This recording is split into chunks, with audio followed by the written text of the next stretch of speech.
Hey, welcome back. Today I want to go over the meter tip. The meter tip allows you to measure distances within your world and will provide real-world measurers wherever possible. The meter tip is another tool that is found in Essential Tools, and I wanted to just cover some of them, especially the ones that I don't see being used much when questions about sort of distances or other things that some of these more rarer tools can help you with. Let's get going and I'll show you where the tool is to start. Let me turn on my private UI and swap to smooth POV. So you can see here that I'm inside Essential Tools. Within Essential Tools, right on the end, on the right here, you'll see this blue tip with a silver middle and a white tip. This is the meter tip. You can double trigger to spawn that in the world. And we'll turn off private UI. Now we're done with the inventory. Now that it's spawned, you can equip it like any other tool by just triggering on it with primary and then triggering equip tool. Now it's in your hands. The meter tip has many modes. It starts in a mode called 2 points ray.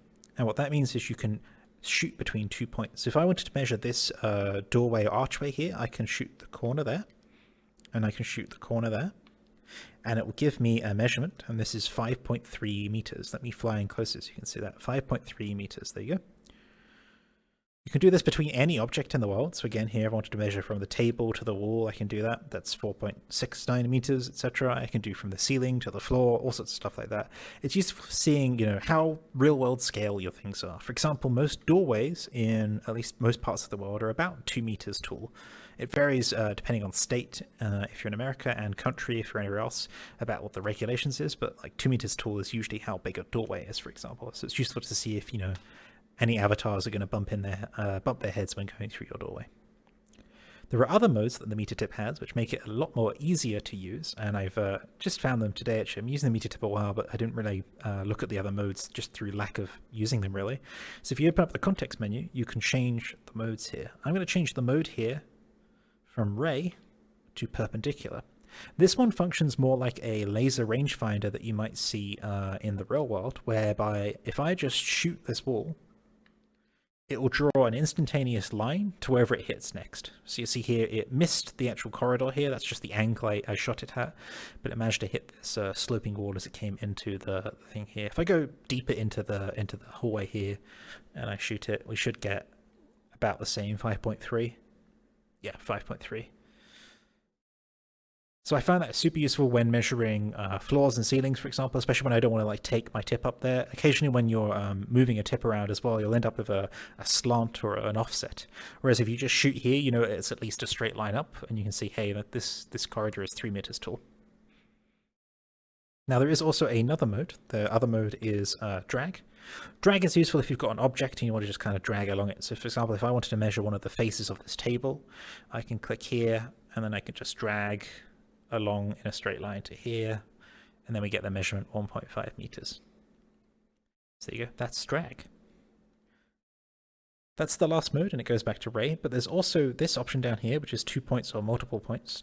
Multiple points will keep a measurement going past your first 2 clicks. So for example, if I wanted to go along this wall here, I could click here, and then if I click here, it will measure this distance as well. Looks like it doesn't make a line between those, which I guess is a little confusing. Or maybe the line is buried underneath. I can see by raising this up. That's strange. Yeah, that looks like a bug. There we go. There's also a change on the left here, where you can change between world space and object space. This only really comes up if you're parenting stuff together. So for example, if you have this world, the geometry for this world, parented under a different scale, then it might affect the measurement, and that's what the measure in object space does. It'll measure against the object that you fire the tip against. So here we're going to go back to 2 points, and we're just going to go between there, and it'll measure it in the object space. And as you can see from here, 299.82 meters, that's obviously a lot larger than if I were to measure the same thing in world space, where you can see here it's 3.1 meters. And that's because this model is scaled down or up, I'm not sure which, we can double check, from the world space measurement. Here we are. Yes, so the object here, the mesh for the world, is 0.01, so about 100 times smaller than the regular world scale, which is why we get this larger number here. It's still about 3 see here, 3.1 and 299.8, so it's still 3, so it is about 100 times bigger because the model is 100 times smaller. So I hope that explains the measure and object space thing. I usually only use world space because if you spawn in a world or most default worlds and you make sure that your scaling is off and that you're appropriate scale, then it gives them nice natural measure to how it would work in the real world.